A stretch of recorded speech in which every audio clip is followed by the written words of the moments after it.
Neeta Nagri is brought to you by Pagar Khata. Download the app now.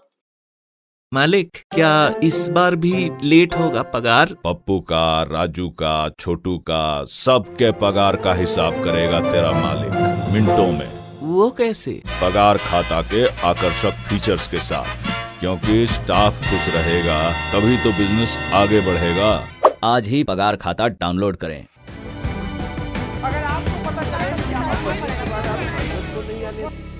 नेता नगरी में पहला विषय उस पार्टी से जुड़ा है जो ये दावा करती है कि वही इस मुल्क के उस इस्तकबाल को बुलंद कर सकती है। ये बात और है कि पिछले 2 आम चुनाव से लोगों ने इस दावे पर एतबार करना पूरी तरह से बंद कर दिया है। हम बात कर रहे हैं कांग्रेस पार्टी की और उसकी बिना किसी लाग लपेट के कहूँ तो दुर्दशा की। पार्टी को पिछले 2 बरस से अपना एक स्थायी अध्यक्ष नहीं मिला है। सोनिया गांधी हैं, अक्सर अस्वस्थ रहती हैं, कार्यवाहक अध्यक्ष हैं। कई असंतुष्ट नेता हैं जो बार बार कह रहे हैं, 15 अगस्त 2020 से कह रहे हैं कि एक प्रभावी और उपलब्ध नेतृत्व की ज़रूरत है। उधर राहुल गांधी हैं, पूर्व अध्यक्ष, जिनसे जब तमिलनाडु और केरल के दौरे पर लोग कहते हैं कि आपको फौरन राष्ट्रीय अध्यक्ष बन जाना चाहिए, तो वो उन्हीं से सवाल के जवाब में सवाल करते हैं कि क्या वाकई आपको ऐसा लगता है, क्या मुझे ऐसा करना चाहिए। तो एक तरफ वायरल होते वीडियो हैं, कभी पुशअप के वीडियो, कभी चाय की पत्तियां तोड़ने के वीडियो, दूसरी तरफ नाराज़गियों के बयान हैं, अंदर खाने सिर्फ फुटअव्वल है। और ऐसे में एक सवाल है जो बार बार राजनीतिक हलकों में, अकादमिक हलकों में पूछा जा रहा है कि कांग्रेस की मुश्किलें क्या हैं। क्या ये कांग्रेस के स्ट्रक्चर की मुश्किलें हैं? क्या ये कई दशकों की मुश्किलें हैं जो अब सामने आ रही हैं? क्या ये गांधी परिवार पर निर्भरता की मुश्किलें हैं? क्या ये एक प्रभावी नारे की नीयत की कमी की मुश्किलें हैं? क्या ये चरमराते संगठन की मुश्किलें हैं? क्या ये जो इंडियन पॉलिटिकल स्पेक्ट्रम हमेशा के लिए बदल गया है उसको ना पहचान पाने की मुश्किलें हैं? क्या ये क्षेत्रीय छत्रपों को पर्याप्त ताकत ना देने की मुश्किलें हैं? क्या संघवाद को न समझ पाने की मुश्किलें हैं? क्या गठबंधन को मजबूत न कर पाने की मुश्किलें हैं? और एक अंतहीन सिलसिला है जिन पर बात करने के लिए मेरे साथ मौजूद हैं कांग्रेस के इतिहास पर करीबी नज़र रखने वाले जेएनयू के रिटायर्ड प्रोफेसर आदित्य मुखर्जी और एशियन कॉलेज ऑफ जर्नलिज्म में शिक्षक विकास पाठक। आप दोनों का बहुत बहुत स्वागत है नेता नगरी में। जी सर, मेरा पहला सवाल ये है कि क्या कांग्रेस की ये मुश्किल जो फाइटिंग स्पिरिट है उसके मिसिंग होने की मुश्किल है, या फौरी तौर पे गांधी परिवार पर हमेशा के लिए निर्भर होने की मुश्किल है? मैं ज़्यादा बोझ उस पर देना चाहूँगा जो आपका पहला स्टेटमेंट था जी। कि जो मेन मुश्किल इस वक्त हमें नज़र आती है कि कांग्रेस एक पार्टी ऑफ मूवमेंट हुआ करती थी शुरुआत से, party of struggle, party of movement. वो जो उसका जो नक्शा है वो धीरे धीरे party of election and party of power में बदलता गया। परंतु अब जो सिचुएशन है, अब जो चैलेंजेस जो आपने गिनवाए वो बिल्कुल सही गिनवाए, इतने बड़े चैलेंजेस हैं कि अगर कांग्रेस इसको किसी भी तरह से इसको फेस करना चाहे तो इसको फिर से वापस उसी मोड में आना पड़ेगा, मूवमेंट के मोड में। और अगर वो मूवमेंट के मोड में आती है तो लीडरशिप का इशू भी सॉर्ट आउट हो जाता है कि कौन मूवमेंट लीड कर रहा है, फ्रंट पे कौन खड़ा है। ये इशू है सबसे बड़ा, लीडरशिप और मूवमेंट का। पार्टी के स्ट्रक्चर में इसके बदलाव का आने का बहुत जरूरी है। और दूसरा जो डेमोक्रेटिक प्रोसेस है, कांग्रेस एक डेमोक्रेटिक पार्टी थी शुरू से। महात्मा गांधी के होते हुए बड़े से बड़े जो डिसीजंस थे, चाहे 1920 नॉन कोऑपरेशन मूवमेंट का हो, चाहे 42 मूवमेंट का हो, वो दे वर डिबेटेड। और उसमें कई बारी तो बिल्कुल थिन मार्जिन से गांधी जी का पोजीशन जीता। तो वो बिल्कुल वापस आना चाहिए पार्टी में। अगर एक ये जो G23 के बारे में इतना क्रिटिसिज्म हो रहा है, अगर कोई कुछ कहता है, क्रिटिसिज्म करता है, तो कांग्रेस में होना ही चाहिए था, ही शुरू में ही था। तो मतलब आपने कई सारे सवाल उठाए तो मैं हर एक में एक एक थोड़ा थोड़ा व्यू दे रहा था अपना। जी नहीं सर, आपने कांग्रेस वर्किंग कमेटी की बात की। मैं इस बात से तो इत्तेफाक रखता हूं कि जो कांग्रेस अपने ओरिजिनल फॉर्म में थी वहां पे डिसेंट की सब चीज़ों की जगह थी। आप कांग्रेस के अंदर रहते हुए सोशलिस्ट पार्टी भी चला सकते थे, आप कांग्रेस के अंदर रहते हुए दूसरे ब्लॉक्स को भी रिप्रेजेंट कर सकते थे, but that was before the emergence of Indira Gandhi. Now this party is solely and होनली dependent on Gandhi surname. और ऐसे में जो कांग्रेस वर्किंग कमेटी की बात हो रही है, अभी जो ये G23 के मेंबर हैं वो यही कह रहे हैं कि आप असम में, बंगाल में गठजोड़ कर रहे हैं, कहीं AIUDF के साथ, कहीं ISF के साथ। आपने CWC में एक बार भी चर्चा तक नहीं की कि पार्टी की स्ट्रेटजी क्या होगी। तो CWC बनाए रखने का फायदा क्या है फिर?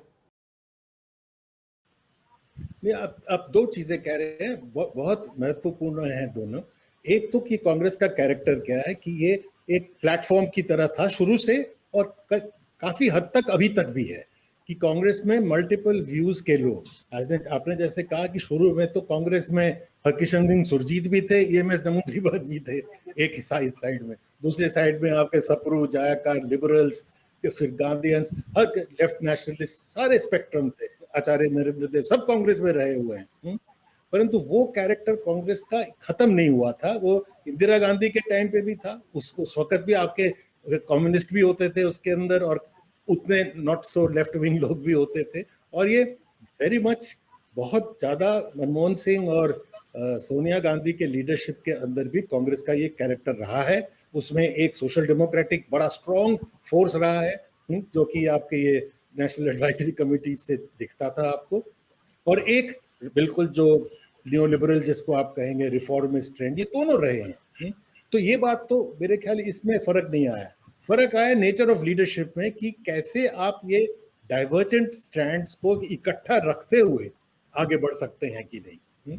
उसमें कोई दो राय नहीं कि अब बहुत बड़ा सवाल खड़ा हो गया है कि कांग्रेस इस वक्त डिफरेंस को नहीं अब्सॉर्ब कर पा रही है, डिफरेंस को यूटिलाइज नहीं कर पा रही है, जो कि उनकी खासियत है। कांग्रेस और भाजपा में अगर कोई अंतर है तो वो एक मोनोलिथिक पार्टी है, एकदम एक विश्वास, एक व्यू, और बिल्कुल संकीर्ण एक सोच के व्यू है। और कांग्रेस में उसके एकदम उसका ऑपोजिट है।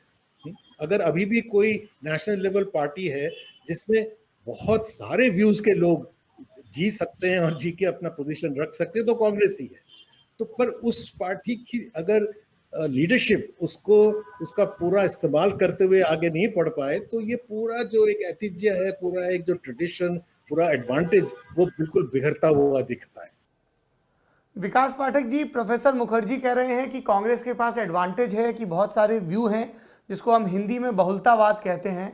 लेकिन मुझे लग रहा है कि इस वक्त यही कांग्रेस की सबसे बड़ी समस्या है कि कांग्रेस के पास ऐसा कोई स्ट्रॉन्ग व्यू पॉइंट ही नहीं है जो रेजोनेट करे मास के साथ। What's your thought?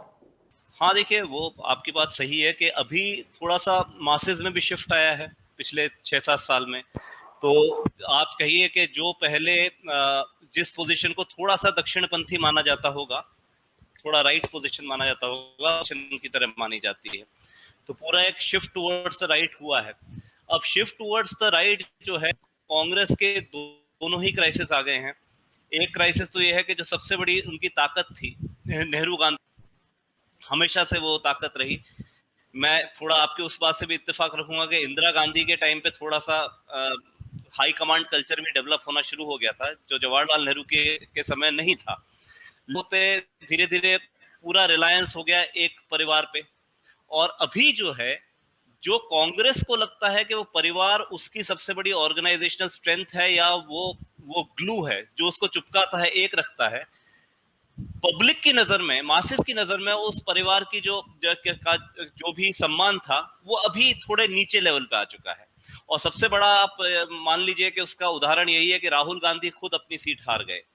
तो अब आपका जो पूरा एक परिवार पे रिलायंस है, वो आपको कहीं ले जा नहीं पा रहा है। दूसरा, राइट विंग शिफ्ट हो गया है थोड़ा सोसाइटी में। तो कांग्रेस इसी चीज से ग्रैपल कर रही है कि हम किस हद तक सेक्युलर हो जाएं, किस हद तक थोड़ा हम आइडेंटिटी के साथ भी खेल ले जाएं। तो मुझे तो याद आता है कि अभी कांग्रेस की स्थिति मतलब आइडियोलॉजिकली, वैचारिक स्तर पर वो है जो कांग्रेस की स्थिति राजीव गांधी के टाइम पे हो गई थी मिड 80s में, कि कभी शाहबानो वाला जजमेंट होता था तो उसको ओवरटर्न कर दिया पार्लियामेंट के थ्रू। फिर कभी जो है फैजाबाद के कोर्ट ने कहा कि भाई बाबरी मस्जिद के जो है वो ताला खुलवा दीजिए, तो 40 मिनट के अंदर खुलवा दिया। तो कभी शिलान्यास भी एक्सेप्ट हो गया। तो ये जो चीज है आज भी दिखाई दे रही है कि एक तरफ तो कांग्रेस बोलती है और राहुल गांधी खुद बोलते हैं कि हम भिन्न हैं बीजेपी से, लेकिन दूसरी राम मंदिर की बात होती है तो प्रियंका गांधी जो है वो ट्वीट कर देती है कि राम मंदिर ठीक रहेगा, जो कि कांग्रेस की लाइन ट्रेडिशनली नहीं रही है। कमलनाथ इश्तिहार निकाल देते हैं, मध्य प्रदेश में कि राजीव गांधी जो थे वो थे निर्माता राम मंदिर मूवमेंट के। उसी तरह अगर आप देखें तो अभी जो हुआ है इंडियन सेक्युलर फ्रंट से जो अलायंस है, एआईयूडीएफ में मान सकता हूं सौरभ, क्यों कारण यह है कि एआईयूडीएफ के पास असम में कुछ मुसलमान वोट है, अलायंस नहीं होगा तो कांग्रेस वो वोट लूज कर सकती है, स्प्लिट हो सकता है। लेकिन जो अलायंस लेफ्ट और कांग्रेस ने बंगाल, वो तो ममता बनर्जी का वोट स्प्लिट करने के लिए किया है। उस अलायंस का जो उद्देश्य है वो तो बीजेपी की जीत को थोड़ा आसान कर देना है। तो ऐसे में मुझे नहीं समझ में आ रहा कि किस दिशा में जा रहे हैं। आइडियोलॉजिकली थोड़ा कंफ्यूजन है अभी कांग्रेस में। मेरा सवाल ये है, जैसा आप जिक्र कर रहे थे कि प्रियंका गांधी राम मंदिर के मुद्दे पर ट्वीट करती हैं, कमलनाथ भी ट्वीट करते हैं, और उससे पहले आप बता रहे थे कि सोसाइटी में एक राइटवर्ड शिफ्ट देखा गया है। तो क्या कांग्रेस पार्टी इन मतलब ये जो टोटके अपना रही है फिलहाल, ये पॉपुलर परसेप्शन को कैटर करने के लिए है या वो विन बैक करना चाहती है उन वोटरों को जो गंवा चुकी है? विकास जी, मैं इसी में एक सप्लीमेंट्री क्वेश्चन भी जोड़ देता हूं। जब हम अर्ली 80s की इंदिरा गांधी को देखते हैं, वो इंदिरा गांधी कभी देवराहा बाबा की मचान पे जाके मत्था टेकती हैं, उनके हाथ में रुद्राक्ष होता है, और जो 84 का मैंडेट भी है, तो उसमें इंदिरा गांधी न सिर्फ कांग्रेस की या देश की सुप्रीम लीडर बनके उभरती हैं, बल्कि हिंदू हितों की रक्षक बनके भी उभरती हैं। हम राम मंदिर की बात कर रहे हैं, जो विश्व हिंदू परिषद राम मंदिर के लिए पहला आयोजन करता है, उसमें कांग्रेस के नेता मौजूद रहते हैं और इंदिरा गांधी चीफ गेस्ट होती हैं। तो इंदिरा गांधी को वो अपना राइट स्वरूप दिखाने में उतनी दिक्कत नहीं आ रही थी 80s में, लेकिन जब राहुल गांधी जाते हैं गुजरात के दौरे पर, कुल की गोत्र की जनेऊ की बात होती है, या प्रियंका गांधी जाके माघ मेला में डुबकी लगाती हैं, तो इसको ऐसे प्रोजेक्ट किया जाता है कि because of BJP push, Congress को अपना ये दक्षिणपंथी प्रो हिंदू कैरेक्टर दिखाना पड़ रहा है। और साथ में एक सवाल नत्थी होता है कि ये कितना लोगों के गले उतरेगा। तो सौरभ देखिए, आपने जो पूछा, प्रशांत ने जो पूछा, मैं आपकी बात से बिल्कुल इत्तेफाक रखता हूं। ये कोशिश यही की जा रही है, जो राहुल गांधी और प्रियंका गांधी की स्टेटमेंट्स को देखिए तो कोशिश यही है कि किसी तरह जो 80s की स्थिति है, जहां इंदिरा गांधी ने एक जमाने में ऐसा तक हो गया था कि हिंदू वोट भी इंदिरा गांधी की तरफ चला गया था पूरा पंजाब प्रॉब्लम के कारण, और पूरी तरह across the spectrum Indira Gandhi फैल गई थी। इवन हुआ था 1983 में, वहां पे उन्होंने जम्मू के हिंदुओं का भी विषय उठाया था, और उसमें भाजपा शून्य पे आ गई थी, वहां कांग्रेस ने जम्मू स्वीप किया था। ये भी सौरभ ये रियलिटी है। जैसे कि अगर आप देखिए तो जो उत्तर प्रदेश और मध्य प्रदेश वगैरह में 50 के दशक में कांग्रेस की लीडरशिप हुआ करती थी। संपूर्ण आनंद देख लीजिए, संपूर्ण आनंद संस्कृत के बहुत अच्छे स्कॉलर थे। आप ये देखिए कि उस जमाने को बैन करने के लिए या प्रोहिबिट कर रिस्ट्रिक्ट करने के लिए जो बिल्स आए वो कांग्रेस की सरकारों ने लाए उस जमाने में। उत्तर प्रदेश में आया, मध्य प्रदेश में आया, राजस्थान में आया। तो वो जमाना जो था उसमें ऐसे लीडर थे, ये सच्चाई है जो आप कह रहे हैं। उस कैटेगरी में आ जाएंगे। उस कैटेगरी में जो अभी का मध्य प्रदेश है उसमें सेठ गोविंद दास थे, डीपी मिश्रा थे, रविशंकर शुक्ला थे। तो वो उस टाइम चल जाता था कि जवाहरलाल नेहरू केंद्रीय लेवल पे एक काफी धर्मनिरपेक्ष टाइप के फिगर हैं, काफी प्रोग्रेसिव इंटरनेशनलिस्ट व्यू वाले फिगर हैं। लेकिन उसी जगह ऐसा भी संभव है कि कोई नेता, कांग्रेस का बड़ा नेता राजनीति, जो कि हिंदी का समर्थक हो सकता है, संस्कृत का समर्थक हो सकता है, कहीं काउ प्रोटेक्शन मूवमेंट में भी इन्वॉल्व हो सकता है, उस समय वो चल जाता था। मैं आपको कारण बताता हूं कि उस समय जनसंघ बहुत नई चीज थी। जनता की नजर में जो स्टेटस था सर्वश्रेष्ठ, या जो स्टेटस रहा था मदन मोहन मालवीय का, जो सरदार पटेल का, पुरुषोत्तम दास टंडन का रहा था, रविशंकर शुक्ला का था, वो स्टेटस दीनदयाल उपाध्याय या अटल बिहारी वाजपेयी या बलराज मधोक के कंपैरिजन में बहुत बड़ा स्टेटस था। उस टाइम हालत ये थी कि वो नई नई पार्टी उभर रही थी। ये तो जो एक बार मोदी कह चुके हैं इस चीज को कि जब 1968 के शुरू में जब इनका मृत शरीर पाया गया दीनदयाल उपाध्याय जी का, मुगल सराय के रेलवे स्टेशन पे देर रात ट्रेन से वो ट्रैवल कर रहे थे, तो मोदी जी भी बोल चुके हैं कि जो ट्रेन में वो इतने सरल आदमी थे कि जो ट्रेन में वो बैठे थे, बगल वाला आदमी भी नहीं जानता था कि ये जनसंघ के अध्यक्ष। उसका सही कारण ये है कि उस टाइम मास लीडरशिप थी ही नहीं। केवल वाजपेयी ले दे के अपना चुनाव 57 ऑनवर्ड्स जीत जाते थे, वो भी 62 में शायद हारे थे, राज्यसभा से लाए गए थे। बाकी कांग्रेस के जो कंजर्वेटिव जो लीडर थे, चाहे जवाहरलाल नेहरू के मुकाबले उनका स्टेचर नीचे था, लेकिन किसी भी उत्तर भारत या मध्य भारत के राज्य के अंदर जनसंघ के स्टेचर बहुत ऊंचा था। तो वो जो स्पेस है, जो हल्की सी कंजर्वेटिव हिंदू स्पेस है, वो भी जाती थी कांग्रेस के ही पास। अब जो है मामला बिल्कुल पलट चुका है। आज की तारीख में अगर मैं आपसे पूछूं कि जो कंजर्वेटिव हिंदू है, जब उसके सामने नरेंद्र मोदी हैं, जब उसके सामने मान लीजिए योगी आदित्यनाथ हैं, तो ऐसा कोई लीडर है जो हिंदू बन के हिंदू वोट वहां से ले जाएगा? तो वो मॉडल अब चलेगा ही नहीं, क्योंकि अभी क्या है कि जो हिंदू टाइप की ओपिनियन है, उस पर तो बीजेपी पूरी तरह काबिज हो चुकी है। अगर कोई स्पेस बनाना है तो वो स्पेस सोशो इकोनॉमिक इश्यूज से आप बनाने की कोशिश कर सकते हैं, कहीं सेक्युलराइजेशन की बात बढ़ाने की कोशिश कर सकते हैं। अगर आज राहुल गांधी समझें या प्रियंका गांधी समझें कि प्रियंका गांधी को योगी आदित्यनाथ से ज्यादा हिंदू मान लिया जाएगा, तो वो संभव ही नहीं है। तो उस कंपटीशन में तो आप आइडियोलॉजिकली कंफ्यूज हो जाते हैं और अपने आप को एक पुअर बी टीम दिखा देते हैं बीजेपी की। तो मेरा आपसे यही जवाब है इस चीज का। प्रोफेसर मुखर्जी, विकास पाठक कांग्रेस के पुराने दौर के छत्रपों की बात कर रहे थे। राजस्थान में सुखाड़िया और यशवंत परमार, हिमाचल में प्रताप सिंह कैरो, पंजाब में, यूपी में गोविंद बल्लभ पंत, संपूर्णानंद, एक लंबी सूची है। मध्य प्रदेश में रविशंकर शुक्ला हों या फिर डीपी मिश्रा हों। क्या आपको लगता है कि कांग्रेस के स्ट्रक्चर की जो आज की तारीख में सबसे बड़ी खामी है वो यही है कि ऐसे मजबूत छत्रपों का अभाव है? You need a Sharad Pawar in each and every state who can win election on their own, और सेंटर से उनको बस एक एडिशनल सपोर्ट मिले। इसमें कोई दो राय नहीं है कि कांग्रेस, फिर दोबारा से इतिहासकार होने के नाते मैं पीछे चले जाता हूँ, शुरू में ही ये बिल्कुल लोकल इनिशिएटिव के बेसिस पे पार्टी बनी हुई है। फेडरल जितना ज्यादा हो, एकदम लोकल लेवल पे, डिस्ट्रिक्ट लेवल पे, और ऑर्गेनाइजेशन बनाया भी ऐसा गया था, खास करके गांधी जी के आने के बाद, दैट जो इनिशिएटिव आएगा वो नीचे से आएगा। आप बिल्कुल ठीक कह रहे हैं कि अगर बिल्कुल टोटल सेंट्रलाइजेशन हो जाए तो ये पार्टी नहीं चल सकती, क्योंकि इसकी बुनियाद ही ऐसी है दैट लोकल इनिशिएटिव पे बेस्ड है। परंतु जो इसके से जुड़ा हुआ सवाल जो विकास ने रेज किया था कि कई सारे जो ये लीडर्स थे वो कंजर्वेटिव हिंदू थे, उस पर मैं एक टिप्पणी करना चाहूंगा कि वो कंजर्वेटिव हिंदू जरूर होंगे। कांग्रेस में कंजर्वेटिव हिंदू बहुत रहे हैं, बहुत सालों से रहे हैं, गांधी जी के टाइम पे भी रहे हैं, पर कम्युनल है कि नहीं? ये जो नया आप देख रहे हैं जो आ रहा है कि to play ball with communal politics, चाहे वो हिंदू हो चाहे मुस्लिम हो, जो कि सिर्फ कांग्रेस की बीमारी नहीं है, लेफ्ट की भी बहुत बीमारी रही है, हर एक खेमे की रही है। आफ्टर ऑल ये मत भूलिएगा कि पूरी जनता पार्टी जो बनी थी वो आरएसएस के अलायंस से बनी थी, और जयप्रकाश नारायण खुद कह चुके हैं कि अगर आरएसएस फासिस्ट है तो मैं फासिस्ट हूं, है ना? तो सारा ब्लेम जो है ये कांग्रेस के सिर पे नहीं मारना चाहिए। मेरे ख्याल जो हुआ ये है कि सभी ने, पूरे सेक्युलर फ्रंट ने पॉलिटिकल गेन्स के लिए, इलेक्टोरल पॉलिटिक्स के लिए थोड़ा थोड़ा करके कॉम्प्रोमाइज करना शुरू किया।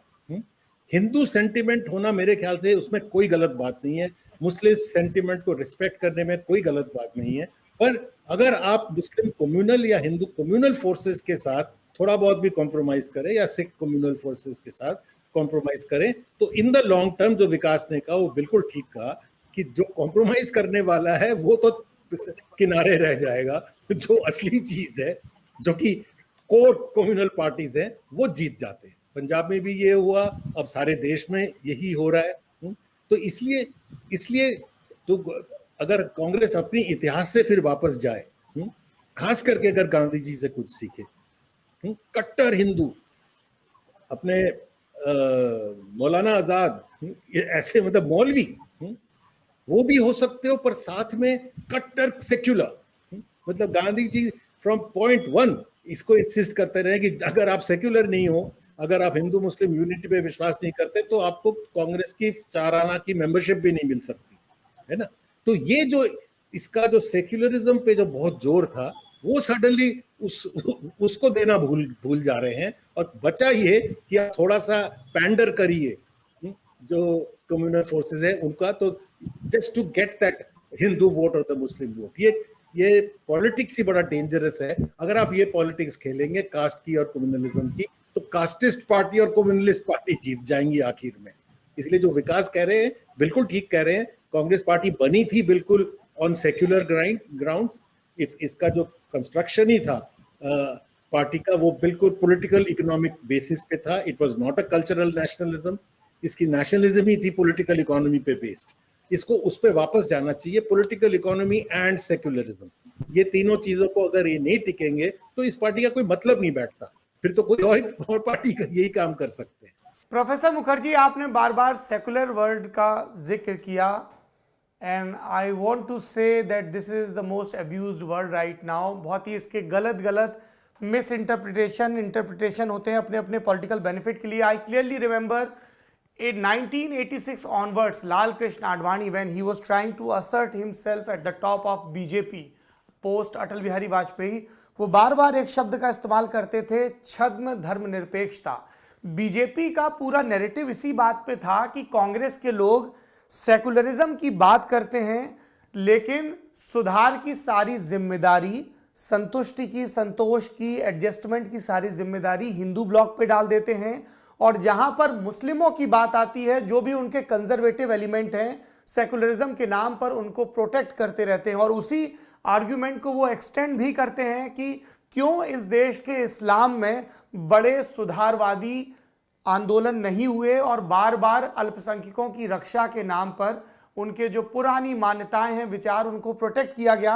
और जब इसको एक्सटेंड किया जाता है, सर आपने कास्ट की बात कही, if we look at the initial structure of Congress in most of the states, तो ज्यादातर फॉरवर्ड कास्ट या पेजेंट कास्ट थे जो बहुत बाद में अपने आप को असर्ट कर पाए। आप बिहार में देखिए, श्री कृष्ण सिंह का राज चलता है, उसके बाद कभी भूमिहार बनते हैं, कभी राजपूत बनते हैं, कभी ब्राह्मण बनते हैं। वो राजी नहीं होते, वो 70s में पोस्ट संवित सरकार दरोगा प्रसाद राय को सत्ता देते हैं। सेम थिंग इन यूपी, कभी एनडी तिवारी, कभी वीर बहादुर सिंह, कभी श्रीपद तिवारी, कभी एंड, मतलब ये एक शफलिंग चलती रहती है ब्राह्मणों और राजपूतों के बीच। यही चीज राजस्थान में होती है। तो आप कह रहे हैं कि कांग्रेस ने इसको आइडेंटिफाई नहीं किया। मैं कह रहा हूं कि कांग्रेस ने कास्ट असर्शन के साथ डील ही नहीं किया, जो पहले सोशलिस्ट ब्लॉक ने किया या बाद में बीजेपी ने सोशल इंजीनियरिंग का नारा देकर किया। उस चीज को कांग्रेस कैप्चर नहीं कर पाई। और सेकुलरिज्म को भी बीजेपी ने उनके सेकुलरिज्म को उल्टा खड़ा कर दिया कि they do not care about the Hindu sentiment, and now they interpreted कि ये देखिए एक वुंडेड कम्युनिटी है, मेजॉरिटी में है, हजारों वर्षों का इनका दमन का इतिहास रहा, and Congress never address their concerns. देखिए, ये सिर्फ कांग्रेस की बात नहीं है। कोई भी जो लिबरल डेमोक्रेटिक पार्टी होगा, उसकी टेंडेंसी होगी कि जो अल्पसंख्यक है, जो माइनॉरिटी है, जिसपे डोमिनेशन हो सकता है या हो भी रहा है, उसको प्रोटेक्ट करना चाहिए। उसके प्रोटेक्शन में कोई इसमें गलती नहीं है, परंतु उसको प्रोटेक्ट करते हुए अगर आपका पॉलिटिक्स ऐसा बन जाए जो कि माइनॉरिटी कम्युनलिज्म को प्रोटेक्ट करता हुआ दिखे, तब तो ये बहुत ही डेंजरस है। और हुआ यही है कि आप एक जेन्युइन डिमांड, आफ्टर ऑल इसमें किसी को कोई डाउट नहीं है कि the Muslim minority, unlike the Sikh minority in India, it needed protection. मतलब उनकी हालत जो है most parts of the country में, you needed to do something extra for them, उसमें कोई दो राय नहीं है। परंतु अगर आप जो मुस्लिम कम्युनलिस्ट है उसका साथ लेते हुए ये काम करेंगे, तब तो आपको जो राइट विंग आपका मेजॉरिटेरियन कम्युनलिज्म है वो बढ़ेगा। ये हमने लिखा भी है इस पे कि मेजॉरिटेरियन कम्युनलिज्म, ये नेहरू जी ने बार बार कहा है that minority communalism and majority communalism feed on each other and they both fatten. तो आप मेजॉरिटी कम्युनलिज्म को माइनॉरिटी कम्युनलिज्म से प्लीज मत लड़िए, क्योंकि अगर आप वो करेंगे तो वो दोनों मोटे होते जाएंगे। और हुआ यही है कि कहीं, और फिर से मैं ये कहना चाहूंगा कि इसमें लेफ्ट भी बिल्कुल शामिल है कि ये जो कोशिश हुई है टू फाइट मेजॉरिटी कम्युनलिज्म, उस पे इन्होंने रिलायंस करा है, खास करके यूपी में तो बहुत ज्यादा किया है। आपके समाजवादी पार्टी ने भी किया है, उन्होंने भी कई कम्युनल एलिमेंट्स को साथ में लिया है, और उसका सपोर्ट लेफ्ट ने भी किया है। तो ये ये सारे देश में ही ये पॉलिटिकल एक ट्रेंड रही है, जिससे कि ये जो अब एक जीनी है बोतल से निकल आई है, ये फ्रैंकेनस्टाइन आपके सामने खड़ा हो गया है। परंतु ये धीरे धीरे धीरे इसके बारे में वार्निंग किए जा रहे थे बड़े सालों से, पर 30 साल से ये कहा जा रहा था कि अगर आप इसको नहीं वॉच करेंगे तो मेजॉरिटी कम्युनलिज्म बुरी तरह फैलेगा, और अब वो हो चुका है। अब इशू बिल्कुल बदल गया है। अब इसको आपको दोबारा से कि कैसे आप इसके साथ लड़ाई करेंगे, ये एक बहुत बड़ा सवाल है। विकास पाठक जी, आप क्या सोचते हैं? कि अभी राइट विंग शिफ्ट हो चुकी है। मेरा देखिए मानना यह है कि जो मतलब आप पूछ रहे हैं माइनॉरिटी कम्युनलिज्म, मेजॉरिटी कम्युनलिज्म। हाँ, ये जो पूरी बात है कि जो कांग्रेस अपने आप को सेकुलर कहती रही, कास्ट के क्वेश्चन को उसने एंगेज नहीं किया, रिप्रेजेंटेशन नहीं दिया तो नॉमिनल दिया। They kept talking about that great pyramid of Brahmins, Dalits and Muslims which crumbled like anything. हाँ, तो कि जो आपने कहा वो उससे मैं सहमत हूँ। उत्तर भारत में ऐसा हुआ कि जो करीब अगर आप बात करें 60, जब मिडिल लेवल कास्ट का धीरे धीरे असर्शन शुरू हो रहा था, तो अनलाइक साउथ इंडिया जहां पे कांग्रेस ने काफी पहले से नॉन ब्राह्मण ग्रुप्स को अपने अंदर अकोमोडेट कर लिया था, लेकिन उत्तर प्रदेश में, बिहार ऐसा हुआ कि एक तो जो सवर्ण थे, पता अपर कास्ट जो थे, नॉट इवन सवर्ण, अपर कास्ट जो थे उनकी आबादी ज्यादा था, दलित भी वोट मिलते थे कांग्रेस को, मुस्लिम वोट भी मिलते थे, रेनबो कोalition जो हुआ करता था। तो उसमें क्या हुआ कि कांग्रेस की तमाम जो लीडरशिप है वो रही ज्यादातर अपर कास्ट के हाथों में, और बिना जो आज का ओबीसी चंक है, बिना उस जाती थी। तो ये जो असर हुआ इन जातियों का, इनमें तमाम जातियां आ जाएंगी, जाट आ जाएंगे, यादव, गुजर आ जाएंगे, कुर्मी आ जाएंगे, ये जो तमाम जातियां बिहार में, इनका असर्शन होना शुरू हुआ लोकदल की पॉलिटिक्स के आसपास, चौधरी चरण सिंह या फिर सोशलिस्टों के साथ, क्योंकि राम मनोहर पहले से बात कर रहे थे ओबीसी रिजर्वेशन की। तो हिंदुत्व का जो राइज है सौरभ, मेरी नजर में, और यहां मैं कई सारे स्कॉलर्स से काफी डिसएग्री करता हूं, मेरी नजर में हिंदुत्व चीज में राइज शुरू होता है 67 के चुनाव के बाद। संयुक्त विधायक दल सरकारें आती हैं कई राज्यों में, कांग्रेस 1-2 साल के लिए पावर लूज कर जाती है। ये बेसिकली एक ऐसा कोलैबोरेशन था, क्योंकि 67 में भी सीटों के एडजस्टमेंट करने की कोशिश की थी लोग। भारतीय लोक दल ने, मतलब क्रांति दल, फिर वो लोक दल बना, उसने साथ में स्वतंत्र पार्टी ने, आपके जन, इन तमाम लोगों ने, और इनफैक्ट जो बाद में सरकार आई थी उसमें तो सीपीआई भी शामिल थी 67 में, यूपी, बिहार और पंजाब में जनसंघ के साथ। तो ये जो एडजस्टमेंट्स हुए, इन एडजस्टमेंट्स में जो कोर था जनसंघ का, जो बेसिकली अपर कास्ट हिंदू का थोड़ा सा चंक, ज्यादा अर्बन स्मॉल ट्रेडर्स भी, ये chunk collaborate rising middle level caste से, जो बाद में ओबीसी बनी। ये जो कोलैबोरेशन है अपर कास्ट का एक चंक प्लस जो बाद का ओबीसी है, जो मिडिल रंग है सोसाइटी का, उनके कोलैबोरेशन से पहली बार हिंदुत्व को थोड़ी थोड़ी पावर मिलनी शुरू हुई। फिर आप 70 के दशक में आइए, 1977 की जनता पार्टी क्या है, मतलब वैसे हम जानते हैं कि जेपी मूवमेंट है, इंदिरा गांधी की इमरजेंसी के अगेंस्ट तमाम पार्टी, एक लेवल पे टॉप डाउन व्यू है, गलत नहीं है लेकिन टॉप डाउन है। उसका सोशल बेस क्या है? जनता पार्टी का सोशल बेस था नॉर्थ इंडिया में अपर कास्ट का शिफ्ट हुआ था इंदिरा गांधी से नाराज होके, थोड़े से मुस्लिम भी जुड़े थे क्योंकि नसबंदी वगैरह तमाम तुर्कमान गेट के इंसिडेंट हुए, और साथ में ये जातियां जो हैं जो मिडिल लेवल कास्ट हैं, उसके बदौलत जो है जनता पार्टी ने नॉर्थ इंडिया को अपना बेस बनाते हुए कांग्रेस को डिफीट किया।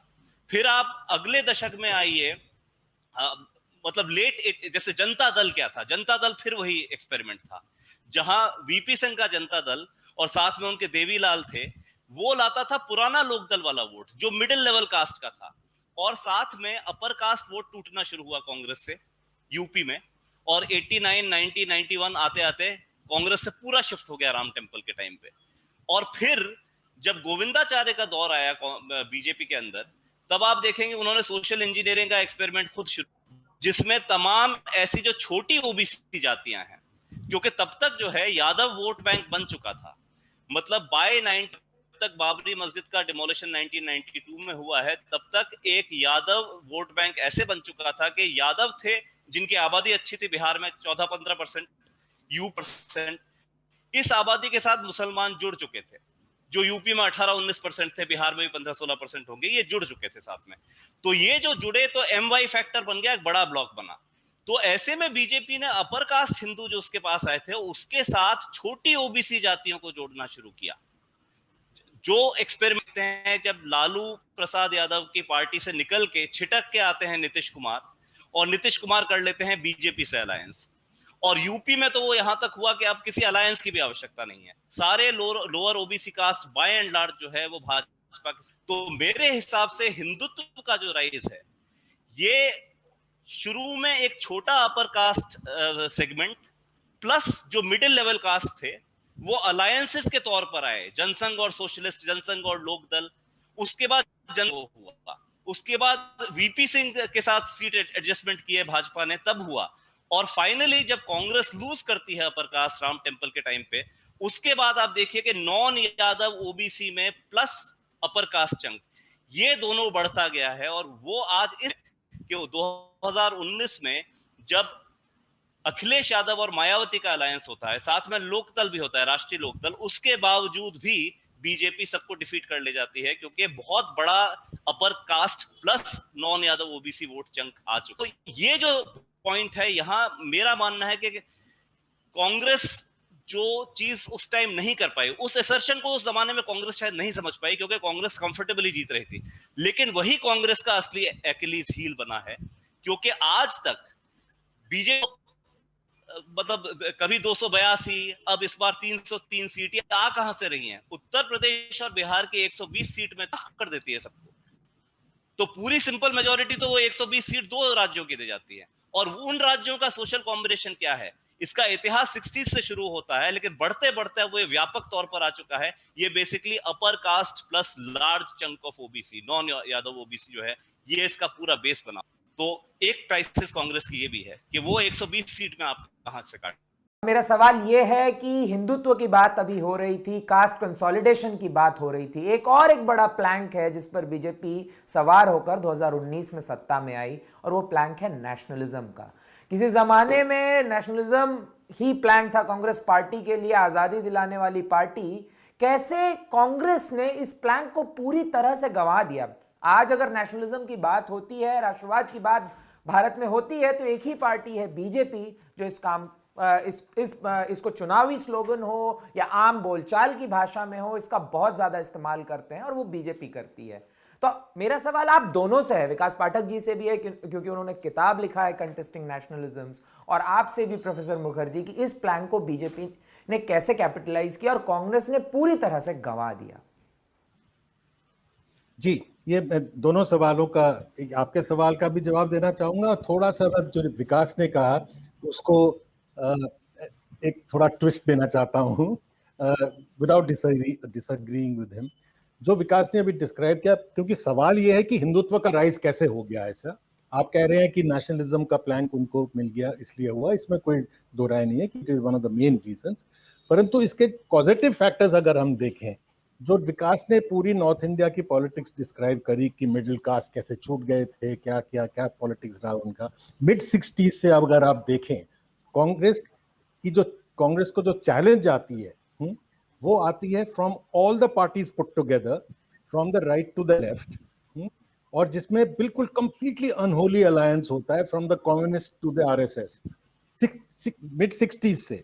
मतलब anti Congressism was the first element which gave credibility to the communal parties. आजादी के बाद, गांधी जी के हत्या के बाद, कम्युनल पार्टीज को कोई हाथ लगाने को तैयार नहीं था। दे वर untouchables. They were made touchables for the first time in the mid 60s by this coalition with their desire to overthrow the Congress at any cost. तो उसमें सोशलिस्ट भी आ गए, और ये जो इनका विकास का कहना था कि भाई इमरजेंसी के खिलाफ लड़ते हुए सब इकट्ठे हो गए, it is not true. The alliance with the RSS and JP etc. occurred before the declaration of the emergency. And this alliance has started from the mid 60s onwards, and this kind of anti-congressism alliance reached its peak in 1989, and that is when the Hindutva forces rose from 2 seats to 80 seats. So ये जो एक narrative है कि हिंदुत्व इसलिए rise हो गई क्योंकि Congress has been playing Hindu politics etcetera, ये भूल जाते हैं that it is not the Congress conceding to Hindu communalism, it's the entire opposition giving credibility and basing itself on the cadre of the Hindu communalists, which has given such a big fillip, such a big push to Hindu communalists. एक तो ये बात है. जो nationalism वाली बात कर रहे हैं बहुत महत्वपूर्ण है, इस पे मैं रेगुलरली बोलता हूँ, लिखता भी हूँ कि ये बहुत बड़ा सवाल है कि नेशनलिज्म का प्लैंक कैसे छूट गया.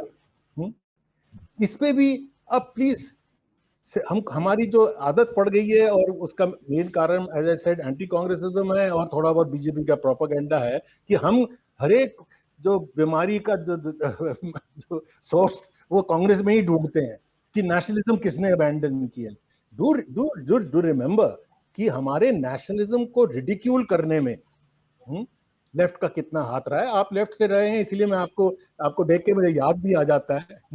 यू नो, ये मतलब making a fool out of Gandhi, declaring him as bourgeois, declaring from Tilak, Patel, Gandhi, इन सबको communal, bourgeois, conservative, pro imperialist तक कहा हुआ है. प्रो इंपीरियलिस्ट लेफ्ट ने, नेहरू को आप रनिंग डॉग ऑफ इंपीरियलिज्म कह देते हो, है ना.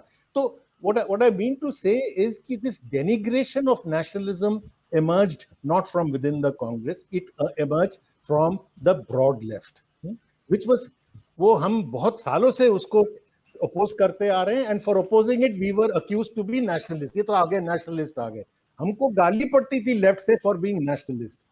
Now why is that? So there is something, इसके बारे में सोचना चाहिए कि नेशनलिज्म का प्लैंक हमने हैंड ओवर कर दिया इनको, राइट विंग को. हमने नॉट ओनली हमारी नेशनल मूवमेंट की हिस्ट्री इनको हैंड ओवर कर दी, जिसको हम धक्का मारते थे उसको बीजेपी ने अपना लिया, कहता है हाँ जी हमें दे दो. अब तो गांधी जी को भी लेने को तैयार हो गए, है ना. तो it has been a major failure of the secular front, including the Congress, but certainly the entire secular front, of not taking into account the emotive and the legitimate value of nationalism in today's world.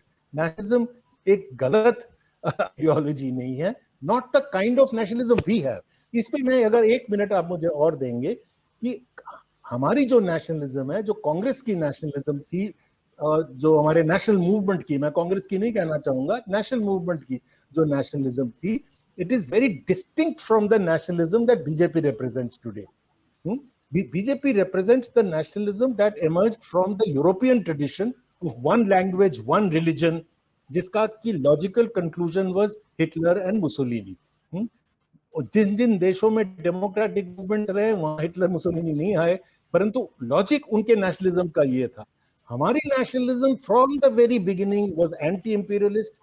It was not based on the rise of capitalism and colonialism. It was not aggrandizing. हमारी nationalism शुरू से inclusive रही थी. पर अब ये हुआ है कि भाजपा जैसे पार्टियों ने एक foreign European idea of nationalism को अपना के कहा है कि यही असली नेशनलिज्म है, ये तो हमारी नेशनलिज्म कभी थी ही नहीं, और उसको हम असर्ट नहीं कर रहे हैं. ये सबसे बड़ी ट्रेजेडी ये है कि after creating one of the world's most revolutionary ideas of nationalism, unique, जब Indian nationalism 19th century में create होती है, it was unique in the world. No other nation state emerged with this idea of nationalism. वो हमारी heritage है, और उसको छोड़ के हम imitate कर रहे हैं one of the worst variety of nationalism represented by Hitler, Mussolini, etc. ये तो बिल्कुल आप ठीक कह रहे हैं. नेशनलिज्म पे बहुत डिबेट होना चाहिए और समझना चाहिए हमने कि कैसे हमने ये प्लेटफॉर्म इनको दे दिया और कैसे इसको हम रिकवर करें. हमको अब एक एक को रिकवर करना पड़ेगा. हमको विवेकानंद को रिकवर करना पड़ेगा because they are misusing him, झूठ बोलते हैं उसके बारे में. We have to recover Patel, झूठ बोलते हैं उनके बारे में. दे डोंट टेल पीपल कि Patel was secular to the core. After 25,000 ये आरएसएस उन्होंने अरेस्ट करवाए थे. हमको डिफेंड करना पड़ता है तिलक को, that even Lenin called him a social Democrat, that he was not communal, है ना. तो पहले तो हम अपना वर्क करें और रिकवरी करें हमारी अपनी इंडियन नेशनलिज्म की. तभी तो हम एक्सपेक्ट करेंगे कि बाकी पार्टीज भी उसको अडॉप्ट करें।